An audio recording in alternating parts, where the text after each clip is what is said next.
अस्सलाम वालेकुम नाजरीन, इस दुनिया में बहुत सारे बाफ़हम और अक्लमंद लोग गुज़रे हैं।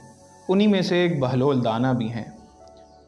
बहलोल दाना एक मर्तबा एक बाज़ार से गुज़र रहे थे कि वहाँ पर एक शख्स रो रहा था और वो बहलोल दाना को ही ढूंढ रहा था कि उस वक़्त उस शहर में उस जगह पर बहलोल दाना से ज़्यादा अक्लमंद और बाफ़हम शख्स कोई ना था।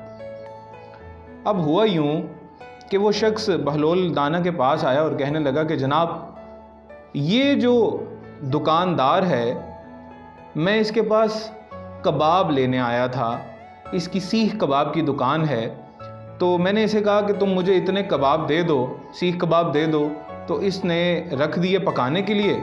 तो मैं अपने घर से साथ एक रोटी लेकर आया था। जब सीख कबाब पक रहे थे तो मैंने अपनी रोटी को उस कबाबों से जो भाप उठ रही थी, जो हवा उठ रही थी, उसके ऊपर मैं अपनी रोटी के टुकड़े को रखता, वो गीला हो जाता उसकी भाप से, तो मैं उसको खा लेता। बहलोल ये मुझे कहता है कि मैं तुमसे कबाबों के भी पैसे लूँगा और जो तुमने इन कबाबों की भाप खाई है उसके भी तुम मुझे पैसे दोगे, और तुम फैसला करो कि ये कैसे हो सकता है कि कबाब मेरे थे तो भाप भी मेरी हुई, और भाप वैसे भी तो आसमान में उड़ के जा रही थी। अगर मैंने अपनी रोटी को गीला करके खा लिया तो इसमें क्या। तो बहलोल ने कहा तुम परेशान ना हो, अभी फैसला हो जाता है।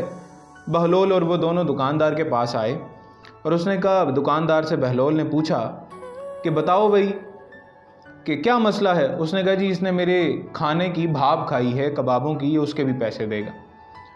उसने कहा इसने तुम्हारा खाना खाया या उसकी भाप खाई। उसने कहा जी उसकी भाप खाई, उसकी हवा खाई। उसने कहा मसला ही कोई नहीं है, कितने पैसे हुए तुम्हारे। उसने कहा जी इतने पैसे हुए, तो अभी दे देते हैं। बहलोल को बादशाह सलामत के दरबार से कुछ इनाम मिला था सवालात के जवाबात देने का। बहलोल ने अपनी एक पोटली निकाली, उसमें सिक्के थे। वो सिक्के निकाल के उस दुकानदार से कहने लगा लो अपने पैसे। बहलोल वो पैसे पकड़ के 1 2 3 4 ज़मीन पे फेंकने लग गया और उन पैसों की गिरने की आवाज़ आने लग गई।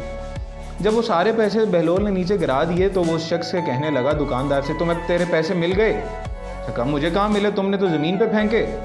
तो बहलोल कहने लगा कि भाई तुमने उसको खाना नहीं खिलाया था, खाने की भाप खिलाई थी। हमने भी तुम्हें पैसे नहीं दिए, पैसों की आवाज़ सुना दी है, हिसाब बराबर हो गया। चलो भाई तुम अपने कबाब उठाओ, चलें।